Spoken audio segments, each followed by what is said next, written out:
First, today is World Sleep Day. Did you know 1 in 3 of us suffers with insomnia? Not you. No, I don't. Not at all. Not Snoozy Hammond. If you suffer with sleepless nights, then pay attention. Dr. Zoe is here to help and see if she can put your insomnia to bed for absolutely good. Morning, Dr. Zoe. So for people who don't even know what it is, Zoe, what is insomnia? Well, we're talking about affected sleep, poor sleep, and that affects 1 in 3 of us. The actual medical definition of insomnia is when either you struggle to get to sleep, struggle to stay asleep, you wake up early and can't get back off, or your sleep is such poor quality that it gives you symptoms during the day. So you can't concentrate, or it affects your mood, or you're so tired you can't function. So it's the affected sleep with the symptoms during the day. That would be a medical definition of insomnia, and that affects about 10 to 15% of us. And Dr. Zoe, when does it go from I've had quite a rough night's sleep for a couple of days to I actually have insomnia?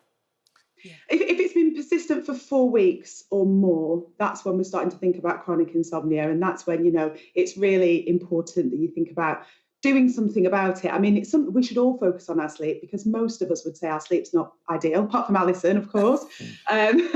So we should all focus on doing what we can to improve our sleep. But if it's been affecting you for more than 4 weeks, and like I said, if it's affecting your ability to function properly in the daytime, then that's an indication that, it's really important you address it. So if it's just one day here and there, you probably haven't got insomnia. Exactly, that's normal. Sometimes if we've had a really stressful day and we find it difficult to wind down, or if we've been drinking alcohol, or we've had a particularly stimulating day, for whatever reason, we might have the occasional poor night's sleep. That's not really a problem. You can recover from that reasonably quickly. It's kind of just normal life. So you suffered from it, didn't you? And how did you get out of it? I had the worst insomnia in my first year at university. From the second I got into bed, I was wide awake and could not sleep. So I was in university accommodation. So we didn't even have sofas. We just had those chairs that have a padded bottom but solid arms. So I used to get up, I used to get into my pyjamas, get ready for bed, bring my duvet into the living room, put a movie on, fall asleep fine in the living room, and then try and quickly just get into bed. I'd be wide awake. And somebody advised me, why don't you take the pillows and put them to the foot of the bed and sleep in the bed the wrong way round? And it worked. So, I mean, it just goes to show what will work for different people is different. So it was you just turned your bed around, effectively. Oh, yeah, flipped upside down. Yeah, feng shui. Bit of fen. Love a bit of fen. Feng shui, that's brilliant. Or do you reckon it was psychological, though?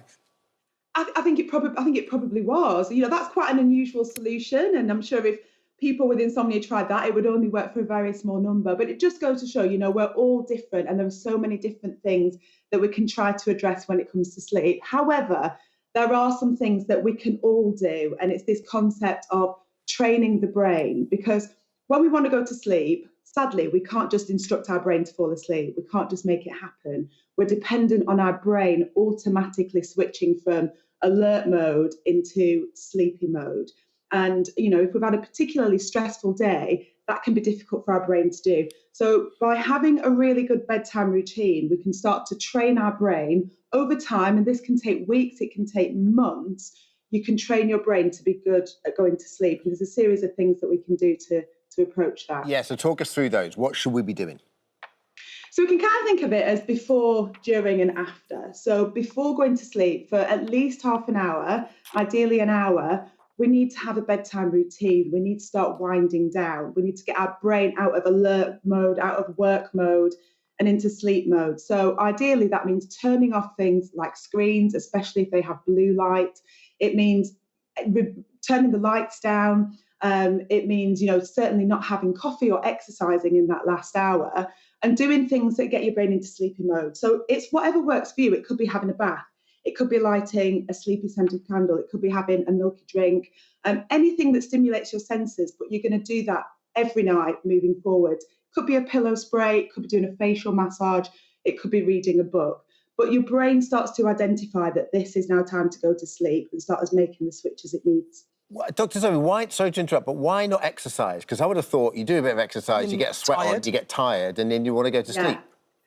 So exercise is really important to do, but not in that last hour, because when you exercise, you start to create loads of incredibly important chemicals that are great for you during the day, but things like adrenaline and things like endorphins aren't necessarily going to help go to sleep. So if I often exercise late at night and I sleep well these days, so it's not a reason to stop. But if you're struggling with your sleep, then exercising in that last hour is not a good idea. Doing things that calm you down and de-stimulate you, get you out of your sympathetic nervous system, which is the fight and flight, and into the parasympathetic, which is the rest and digest. How many and another hours thing that's sleep really should we be getting, Zoe? How many hours? Everybody's different. And on average, it's between 7 and 9 hours, but some people can survive quite happily off 5 hours, and some people might need 10 hours. So we're all different, which is why that definition of if it's affecting you during the day is an important part of it. But another thing that's really important is your bedroom. And I can't stress this enough. It seems obvious, but our bedroom should be for two things and two things only. It should be for sleep and sex and nothing else. Ooh. And the only reason that the scientists say sleep and sex is because even when they've tried, when they've said to people to not have sex anymore, no scientist can convince people not to do that. But our bedroom needs to be for those two things and those two things only, because otherwise, if you've got a workstation, and I know many people are using their bedrooms for working from home, but as soon as you see that, your brain thinks, okay, work, alert, brain, switch on. So if you do have to use your bedroom as an office, thinking about throwing a sheet over the workstation when you go to bed, or certainly packing away your laptop, actually putting it in a cupboard, putting it out of sight, because your brain should be thinking, this is my bedroom, this is where I sleep.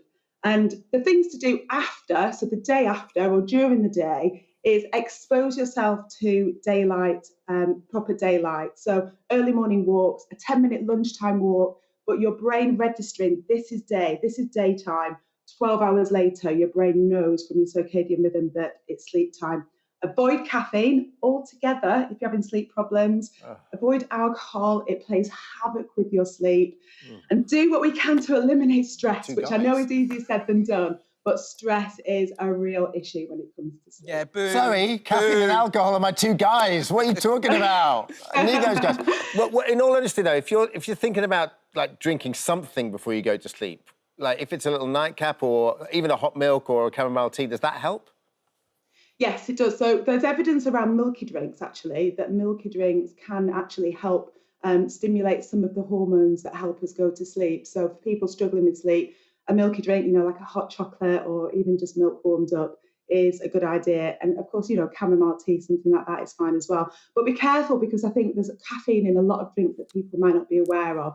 All green teas, for example, contain caffeine, so just check. Oh, Zoe, that is so helpful. Thank you so much. And I hope that helps anybody who has insomnia. Some great tips. Thank you, Zoe.